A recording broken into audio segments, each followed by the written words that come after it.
ഞാനിവിടെ ഉണ്ടാക്കിയിരിക്കുന്നത് നല്ല അടിപൊളി ടേസ്റ്റി ആയിട്ടുള്ള ഒരു ചട്ടിപ്പത്തിരിയാണ്. 4 മണിക്കൊക്കെ ഈവനിങ് സ്നാക്കായിട്ടൊക്കെ കുട്ടികൾക്കൊക്കെ ആണെങ്കിലും സ്കൂൾ വിട്ട് വരുന്നോടനെ കൊടുക്കാൻ പറ്റിയ നല്ല അടിപൊളിയായിട്ടുള്ള ഒരു ചട്ടിപ്പത്തിരി, അതും മധുരപ്പത്തിരിയാണ്. നല്ല ടേസ്റ്റാണ് ഇത് കഴിക്കാനായിട്ട്. അപ്പോൾ നമുക്ക് ഈ ഒരു റെസിപ്പി എങ്ങനെയാണ് ഉണ്ടാക്കുന്നതെന്ന് നോക്കിയിട്ട് വരാം. മധുരമുള്ള ചട്ടിപ്പത്തിരി ഉണ്ടാക്കാനായിട്ട് ഇതുപോലേക്ക് ഞാൻ 3 നേന്ത്രപ്പഴം ഇതുപോലേക്ക് നുറുക്കി വെച്ചിട്ടുണ്ട്. സാധാരണ ആരും നേന്ത്രപ്പഴം ഇടാറില്ല, പക്ഷേ ഇത് കുട്ടികൾക്കൊക്കെ ഈ പറഞ്ഞ പോലെ കഴിക്കാത്തവർക്കൊക്കെ ആണെങ്കിലും ഈ നേന്ത്രപ്പഴമൊക്കെ ഇട്ട് കൊടുക്കുന്നുണ്ടേ അതറിയാതെ അങ്ങ് കഴിച്ചോളും, ആ ഒരു ടേസ്റ്റ് കാരണം. പിന്നെ അതിലേക്ക് വേണ്ടത് നമുക്ക് കുറച്ച് കാഷ്യൂനട്ടാണ്, അത് ഇതുപോലേക്ക് നുറുക്കി വെച്ചിട്ടുണ്ട്. പിന്നെ അതുപോലെ തന്നെ ഞാൻ കുറച്ച് ഉണക്കമുന്തിരി അത് കഴുകി എടുത്ത് റെഡിയാക്കി വെച്ചിട്ടുണ്ട്. ഇതിനെ നമുക്കൊന്ന് വറുത്തെടുക്കണം. ആദ്യം തന്നെ നമ്മൾ ഇതുപോലൊരു പാന് അടപ്പിലോട്ട് വെച്ച് കൊടുത്തിട്ടുണ്ട്. ഇതിലേക്ക് ഞാൻ കുറച്ച് നെയ്യ് ഒഴിച്ചു കൊടുക്കുകയാണ്. ഇതിലേക്ക് കാഷ്യൂനട്ട് അങ്ങോട്ട് ഇട്ട് കൊടുക്കാം. ഇട്ട് കൊടുത്ത കാഷ്യൂനട്ട് ചെറുതായിട്ട് ഇതുപോലൊന്ന് മൂത്ത് വരുന്നതുകൊണ്ട് നമുക്ക് എടുത്തു വെച്ചിരിക്കുന്ന റൈസിൻസ് ഉണ്ടല്ലോ അതോട് ഇട്ട് കൊടുക്കാം. ഉണക്കമുന്തിരി ഇട്ട് കൊടുത്ത മുന്തിരിയും ഇതുപോലൊന്ന് മൂത്ത് വന്നിട്ടുണ്ട്. ഈ സമയം നമുക്കൊരു 2 മുട്ടയോടെ ഇതിനകത്തോട്ട് പൊട്ടിച്ചൊഴിക്കണം. ഇനി ഇതിനെ നമുക്കൊന്ന് ചിക്കി എടുക്കണം.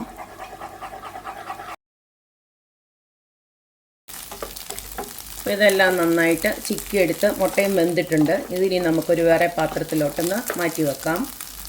ഇനി ആ സെയിം പാനിലോട്ട് തന്നെ ഞാൻ കുറച്ച് നെയ്യോടെ ഒരു 1/2 ടീസ്പൂണ് നെയ്യോട് ഇട്ട് കൊടുത്തിട്ടുണ്ട്. ഇനി ഇതിലേക്ക് നമുക്ക് ആ അരിഞ്ഞു വെച്ചിരിക്കുന്ന പഴം ഉണ്ടല്ലോ, നേന്ത്രപ്പഴം, അതൊന്ന് ഇട്ട് കൊടുത്തൊന്ന് വരട്ടിയെടുക്കണം. ഈ സമയം നിങ്ങൾക്ക് മധുരത്തിന് ആവശ്യമായിട്ടുള്ള കുറച്ച് പഞ്ചസാര ഇട്ട് കൊടുക്കാം. പഴത്തിൻ്റെ മധുരം മാത്രം മതിയെന്നുള്ളവർക്ക് അത് മാത്രം മതി. ഇതിപ്പോൾ ഞാൻ ഒരു 2 സ്പൂണ് പഞ്ചസാര ഇട്ട് കൊടുക്കുന്നുണ്ട്. കുട്ടികളൊക്കെ ഉള്ള വീട്ടിലാണെങ്കിൽ കുറച്ചുകൂടെ വേണമെങ്കിൽ മധുരം ഇട്ട് കൊടുക്കാം.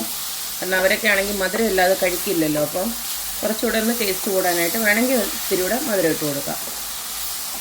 ഇതിലേക്ക് ഞാൻ കുറച്ച് നമ്മുടെ ഏലക്കാപ്പൊടിയും പഞ്ചസാരയോടെ ചേർത്ത് പൊടിച്ചതൊന്ന് ഇട്ട് കൊടുക്കുന്നുണ്ട്. പഴം എല്ലാം ഇതുപോലെ നല്ലതായിട്ടൊന്ന് വരണ്ട് വന്നിട്ടുണ്ട്. ഈ സമയം നമ്മൾ നേരത്തെ ഉണ്ടാക്കി വെച്ചിരിക്കുന്ന ആ ഒരു മുട്ട മിക്സ് ഇല്ലേ, അതുകൂടെ ഇതിനകത്തൊന്ന് ഇട്ട് കൊടുത്ത് നല്ലതായിട്ടൊന്നുകൂടെ ഒന്ന് മിക്സ് ചെയ്തെടുക്കാം. നമ്മുടെ ഫില്ലിങ് ഇവിടെ റെഡി ആയിട്ടുണ്ട്. ഇനി സ്റ്റൗ ഓഫ് ചെയ്തിട്ട് ഇത് വേറൊരു പാത്രത്തിലോട്ട് നമുക്ക് മാറ്റി വെക്കാം. അടുത്തത് നമ്മുടെ ചട്ടിപ്പത്തിരിയുടെ ബാറ്റർ തയ്യാറാക്കാനായിട്ട് ഇതുപോലേക്ക് 1 കപ്പ് പാല് ഞാൻ ഈ ഒരു മിക്സഡ് ജാറിലോട്ട് ഒഴിച്ചു കൊടുക്കുകയാണ്. ഇനി ഇതിലേക്ക് നമുക്ക് 1 മുട്ട പൊട്ടിച്ചൊഴിച്ച് കൊടുക്കാം. ഇതിലേക്ക് നമുക്ക് പൊടിയോളം ഉപ്പിട്ട് കൊടുക്കാം, ഒരു 1/4 ടീസ്പൂണ്. ചട്ടിപ്പത്തിരി ഉണ്ടാക്കി വരുന്നുണ്ട് നല്ലൊരു കളർ കിട്ടാനായിട്ട് ഞാൻ ഇതിലേക്ക് ഒരു 1/4 ടീസ്പൂണ് മഞ്ഞൾപ്പൊടി ഇട്ട് കൊടുക്കുകയാണ്. നിങ്ങളെ വീട്ടിലുണ്ടാക്കുന്നതിനാണെങ്കിൽ മഞ്ഞൾപ്പൊടി ഇട്ടില്ലെങ്കിലും കുഴപ്പമൊന്നുമില്ല. ഇനി നമ്മളിതിലേക്ക് ഇട്ട് കൊടുക്കുന്നത് മൈദയാണ്. ഒരു 1.25 കപ്പ് മൈദയോടെ ഇട്ട് കൊടുക്കുകയാണ്. ഇനി നിങ്ങൾക്ക് ഒരുപാട് മധുരം വേണമെന്നുണ്ടെങ്കിൽ ഇതിനകത്ത് കുറച്ച് മധുരമോടെ വേണമെങ്കിൽ ഇട്ട് കൊടുക്കാം. ഞാനിപ്പം മധുരമൊന്നും ഇട്ട് കൊടുക്കുന്നില്ല. ഇത് ഞാൻ നന്നായിട്ടൊന്ന് അടിച്ചെടുത്ത് നല്ലൊരു ബാറ്ററാക്കിയിട്ട് എടുത്തുകൊണ്ട് വരാം. ഇതുപോലത്തെ നല്ല ലൂസായിട്ടുള്ളൊരു ബാറ്ററാക്കി ഞാൻ എടുത്തിട്ടുണ്ട്. ഇതിനെ നമുക്ക് ഓരോരോ ദോശയായിട്ടൊന്ന് ചുട്ടെടുക്കണം. അപ്പോൾ ദോശ ചുട്ടെടുക്കാനായിട്ട് ഇതുപോലൊരു പാനടപ്പിലോട്ട് വെച്ചു. നമുക്ക് ഈ മാവ് കുറേശ്ശെ അങ്ങോട്ട് കോരി ഒഴിച്ച് കൊടുക്കാം.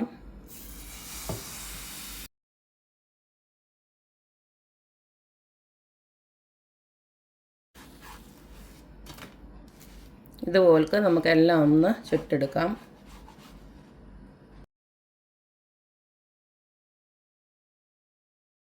നമ്മൾ ഉണ്ടാക്കി വെച്ച മാവ് വെച്ച് 6 ദോശ ഇതുപോലത്തത് കിട്ടിയിട്ടുണ്ട്.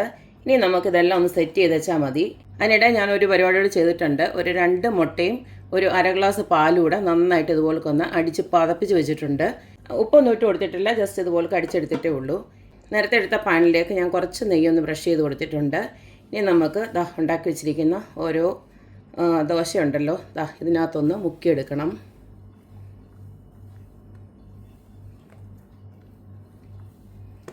മുട്ടയുടെ കൂട്ടിൽ, മുട്ടയും പാലിൻ്റെയും കൂട്ടിലൊന്ന് നന്നായിട്ടൊന്ന് മുക്കിയെടുത്തതിന് ശേഷം ഇതുപോലൊന്ന് സെറ്റ് ചെയ്യണം.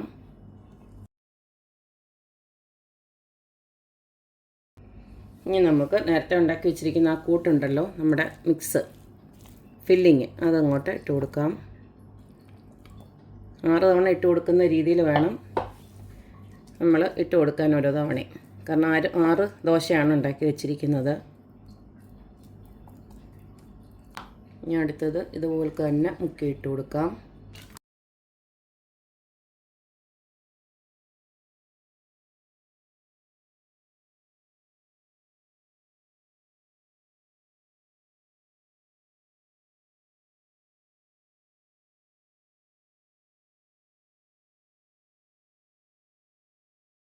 ഇതെല്ലാം നമ്മൾ ഉണ്ടാക്കിയ ദോശയെല്ലാം സെറ്റാക്കി കൊടുത്തിട്ടുണ്ട്.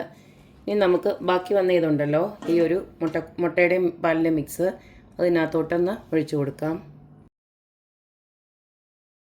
ഇനി നമുക്കിതുപോലൊരു ദോശക്കല്ല് ഒന്ന് ചൂടാക്കി ഇടണം. അതിൻ്റെ മേളിലോട്ട് വേണം നമ്മുടെ ഈ ഒരു ഇത് വെക്കാനായിട്ട്. ഡയറക്റ്റ് തീ കൊടുത്തു കഴിഞ്ഞാൽ ചിലപ്പം അത് അടിയിലത്ത് അങ്ങ് കരിഞ്ഞു പോകും. ഇനി നമുക്ക് സൈഡിലോട്ട് ഇത്തിരിയൂടെ ഒന്ന് നെയ്യൊന്ന് തൂക്കി കൊടുക്കാം. ഇനി നമുക്കിത് അടച്ച് വെക്കാം. അടച്ച് വെച്ച് ഒരു 10-15 മിനിറ്റ് ഒന്ന് അടിയിലത്തെ ഭാഗം വെന്തിട്ട് നമുക്ക് പിന്നെ തിരിച്ചിട്ട് കൊടുക്കാം. ഇപ്പോൾ ഇതൊരു 10 മിനിറ്റ് ഞാൻ ഇതുപോലെ വെച്ചിട്ടുണ്ട്. ഇനി നമുക്കിതൊന്ന് തിരിച്ചിട്ട് മറുവശം കൂടെ ഒന്ന് റെഡിയാക്കി എടുക്കണം. അതിന് വേണ്ടിയിട്ട് ഞാനൊരു പാനിലോട്ട് ഇതൊന്ന് മറിച്ചിടാൻ പോവുകയാണ്. പാനിലോട്ട് ഞാൻ മറിച്ചിട്ട് കൊടുത്തിട്ടുണ്ട്. ഇപ്പം നമ്മൾ അടി വെച്ചിരിക്കുന്ന ആ ദോശക്കല്ല് ഞാൻ മാറ്റിയിട്ടുണ്ട്. അപ്പം ഇനി അധികമായിട്ടൊന്നും വേവാനൊന്നുമില്ല. കാരണം ഇത് കണ്ടില്ലേ, മേളിലൊക്കെ നന്നായിട്ട് വെന്ത് വന്നിട്ടുണ്ട്. ഇതിനകത്ത് നമ്മൾ വേവാനായിട്ട് വേറെ പ്രത്യേകിച്ചൊന്നും ഒഴിച്ചു കൊടുത്തിട്ടുമില്ല. നമ്മുടെ ആ ദോശയൊക്കെ നന്നായിട്ട് വെന്തതാണ്. പിന്നെ ഇടയ്ക്ക് ഒഴിച്ചു കൊടുത്ത മുട്ടക്കൂട്ട് മാത്രമേ ഉള്ളൂ. അടിയിലത്തെ വശം കൂടെ ഈ ഒരു പാനി കിടന്നിട്ട് റെഡി ആയിക്കോളും. ഈ സൈഡും എല്ലാം നല്ല പെർഫെക്റ്റ് ആയിട്ട് തന്നെ വന്നിട്ടുണ്ട്. അപ്പോൾ ഇത്രയേ ഉള്ളൂ, നമ്മുടെ അടിപൊളിയായിട്ടുള്ള മധുര ചട്ടിപ്പത്തിരി ഇവിടെ റെഡി ആയിട്ടുണ്ട്. ഞാൻ അധികം മധുരമൊന്നും ഞാൻ ചേർത്തിട്ടില്ല. അത് നിങ്ങളുടെ ഇഷ്ടം അനുസരിച്ചിട്ട് കൂട്ടിയും കുറച്ചും ഒക്കെ കൊടുത്തോളൂ. ഇപ്പം നമുക്ക് കുറച്ചൊക്കെ ഒരു പ്രായമായി കഴിഞ്ഞാൽ ഇത്തിരി ഒരു മധുരമൊക്കെ ഒന്ന് കുറയ്ക്കുന്നത് നല്ലതാണ്. അതുകൊണ്ട് ഞാൻ ഇത്തിരി മധുരം കുറച്ചെന്നേ ഉള്ളൂ. ഇതിപ്പോൾ ആവശ്യത്തിനുള്ള മധുരം മാത്രമേ ഉണ്ടാവുള്ളൂ. മധുരം വേണ്ടവർക്ക് അഥവാ കുട്ടികൾക്കൊക്കെ ആണെങ്കിൽ നിങ്ങൾ ഇത്തിരി കൂടെ മധുരം ഇട്ട് കൊടുത്തോണം. അപ്പോൾ ഇത്രയേ ഉള്ളൂ, നമ്മുടെ അടിപൊളിയായിട്ടുള്ള മധുര ചട്ടിപ്പത്തിരി ഇവിടെ റെഡി ആയിട്ടുണ്ട്. അപ്പം നേന്ത്രപ്പഴമൊന്നും കഴിക്കാൻ ഇഷ്ടമല്ലാത്തവർക്ക് ഈ ഒരു രീതിയിൽ ഉണ്ടാക്കി കൊടുത്തു കഴിഞ്ഞാൽ ഇഷ്ടത്തോടു കൂടി തന്നെ കഴിച്ചുകൊള്ളും. അപ്പോൾ എല്ലാവരും ഇതൊന്ന് തയ്യാറാക്കി നോക്കുക, അഭിപ്രായങ്ങൾ അറിയിക്കുക.